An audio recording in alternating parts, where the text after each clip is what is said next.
Assalamualaikum warahmatullahi wabarakatuh.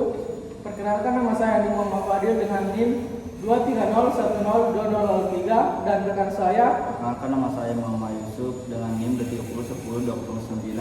Kami dari bidang studi administrasi bisnis.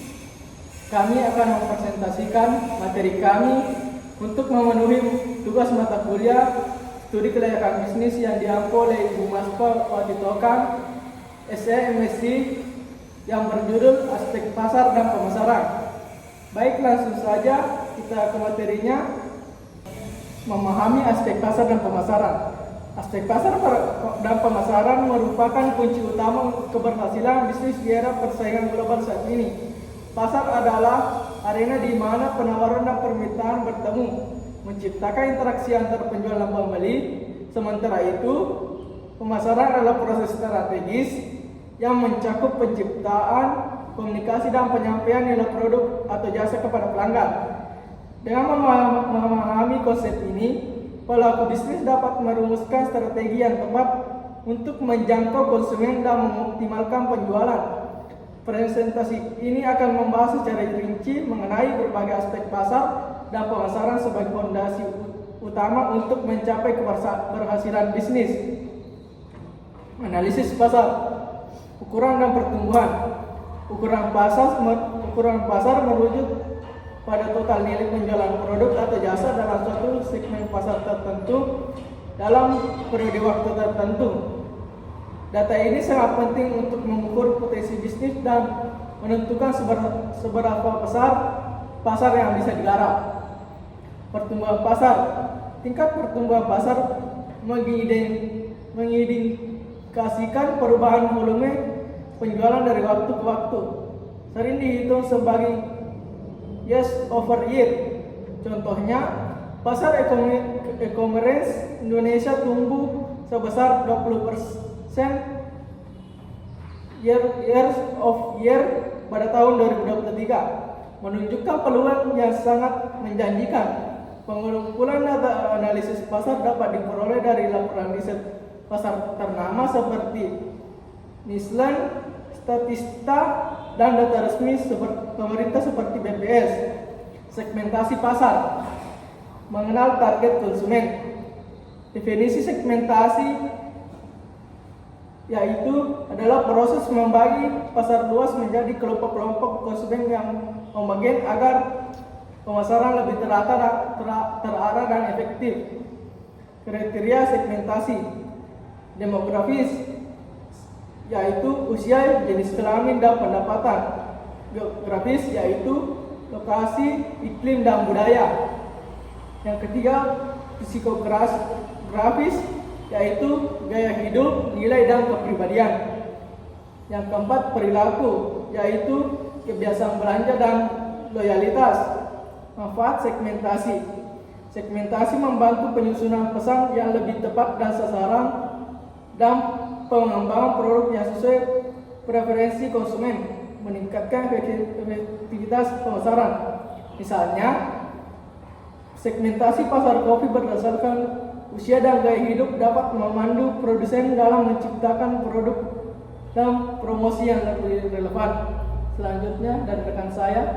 Nah, adapun target pasar fokus pada pelanggan potensial. Yang pertama, definisi target pasar. Target pasar adalah kelompok konsumen yang dipilih sebagai fokus utama dan aktivitas pemasaran karena dianggap paling potensial. Adapun yang kedua, pentingnya fokus. Sumber daya pemasaran yang terbatas harus dialokasikan dengan efektif agar strategi dapat berhasil dan dampak pemasaran optimal. Contohnya, produk perawatan kulit organik menargetkan wanita usia 25-45 tahun yang peduli pada lingkungan. Adapun kriteria pemilihan, yang pertama ukuran segmen yang cukup besar, yang kedua tingkat pertumbuhan segmen yang tinggi, yang ketiga daya beli yang memadai, yang terakhir aksibilitas dalam menjangkau segmen.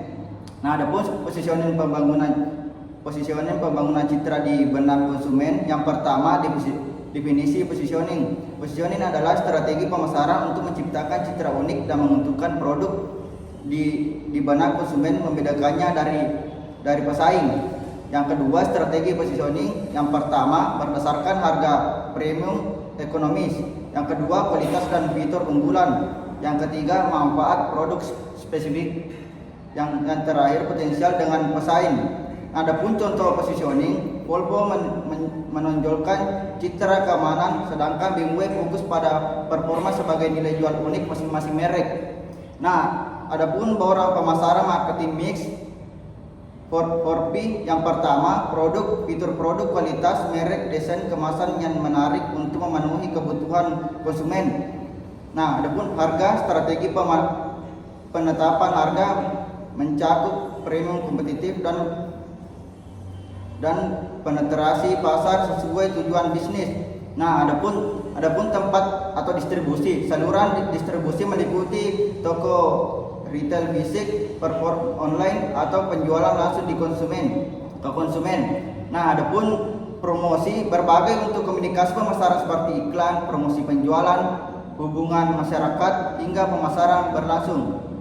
Nah, adapun strategi promosi mencapai konsumen. Yang pertama, iklan, media cetak, televisi, radio, serta platform online seperti Google, ADS, dan media sosial. Nah, yang kedua, promosi penjualan, diskon, kupon, hadiah, dan kontes untuk menarik perhatian dan meningkatkan pembelian.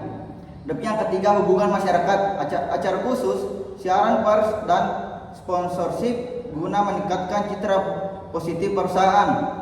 Yang terakhir, pemasaran langsung, email marketing, dan surat langsung untuk komunikasi personal dengan konsumen.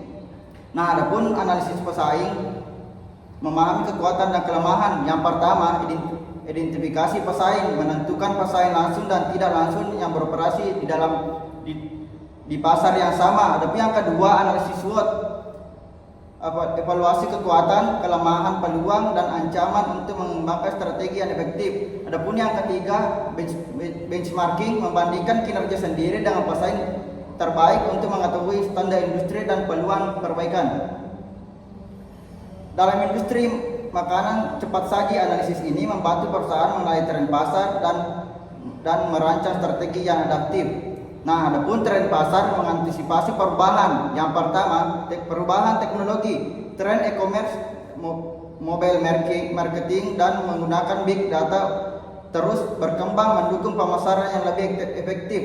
Adapun yang kedua, perubahan demografis, fenomena urbanisasi dan populasi menua memengaruhi pola konsumen dan segmen pasar. Adapun yang ketiga, perubahan sosial. Konsumen semakin sadar lingkungan dan memiliki gaya hidup sehat, mendorong permintaan pada produk organik dan ramah lingkungan. Adaptasi yang cepat terhadap tren tersebut menjadi faktor penting agar bisnis tetap relevan dan berkelanjutan. Dan adapun kesimpulan dibacakan oleh teman saya. Selanjutnya sudah sampai kita kepada kesimpulan. Kesimpulan pada materi kita hari ini adalah yang pertama, keterkaitan pasar dan pemasaran. Kedua aspek ini saling melengkapi dan sangat krusial untuk membangun strategi bisnis yang efektif dan menghasilkan nilai bagi pelanggan. Yang kedua, pentingnya pemahaman mendalam. Memahami pasar secara komprehensif membantu dalam pengambilan keputusan pemasaran yang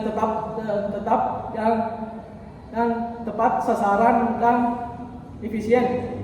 Yang ketiga, adaptasi dan investasi. Bisnis harus selalu adaptif terhadap perubahan tren pasar dan berinvestasi dalam riset pasar serta pengembangan strategi pemasaran. Dengan menerapkan konsep ini secara konsisten, bisnis memiliki peluang besar untuk bertahan dan tumbuh dalam lingkungan yang dinamis dan kompetitif. Itulah presentasi kita untuk hari ini. Apabila ada kesalahan, mohon dimaafkan. Assalamualaikum warahmatullahi wabarakatuh. Waalaikumsalam.